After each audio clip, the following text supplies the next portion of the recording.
नमस्कार, मी पंजाब दक्कन. राज्यात भाग बदलत बदलत पूर्व विदर्भ, पश्चिम विदर्भ, मराठवाड्यामध्ये पूर्व 6 5 11 जिल्ह्यात पूर्व आणि पश्चिम विदर्भ भाग बदलत पाऊस पडणार आहे. मराठवाड्यात देखील पडणार आहे.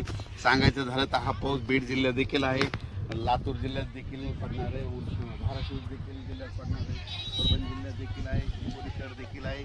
म्हणून हा अंदाज आहे. पण राज्यात सांगायचं झालं तर नांदेड जिल्हा, हिंगोली जिल्हा, वाशिम जिल्हा या ठिकाणी भाग बदलत बदलत पाऊस पडणार आहे. म्हणून हा अंदाज लक्षात, म्हणजे 3 जुलैपर्यंत हा पाऊस पडणार आहे. म्हणून हा अंदाज लक्षात येतात. राज्यातल्या सर्व शेतकऱ्याला सांगू इच्छितो की जसे वेगवार बसेल तसे शेतीचे कामं करत राहा. पाऊस दररोजच पडत राहणार आहे, म्हणजे एकदम असा बंद काही होणार नाही. म्हणून सर्व शेतकऱ्यांनी हा अंदाज लक्षात घ्यायचा. तर राज्यातल्या सर्व शेतकऱ्याला सांगू इच्छितो की बीड जिल्ह्यात काही भागात पडला, आज ह्या 2 3 4 जुलैपर्यंत तिकडे देखील काही भागात पाऊस पडत जाईल.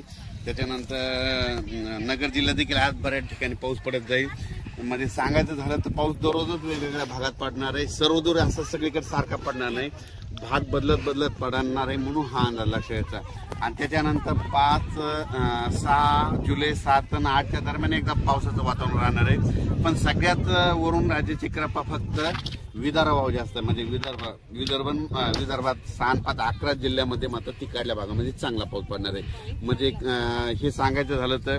आणि आपल्या मराठवाड्यामध्ये काय होणार की दररोज वेगवेगळ्या भागात दररोज भाग बदलत पडणार आहे. कोणाचं पीक काही जाणार नाही. म्हणून हा अंदाज लक्षात घ्यायचा. राज्यात मात्र मराठवाड्यातला आणि पूर्व विदर्भ आणि पश्चिम विदर्भ या भागात देखील पाऊस असणारच आहे. म्हणजे 3 4 जुलैपर्यंत दररोज वेगवेगळ्या भागात पाऊस पडणार आहे. एकदम काही बंद होणार नाही, त्याच्यामुळे काही चिंता करायची गरज नाही.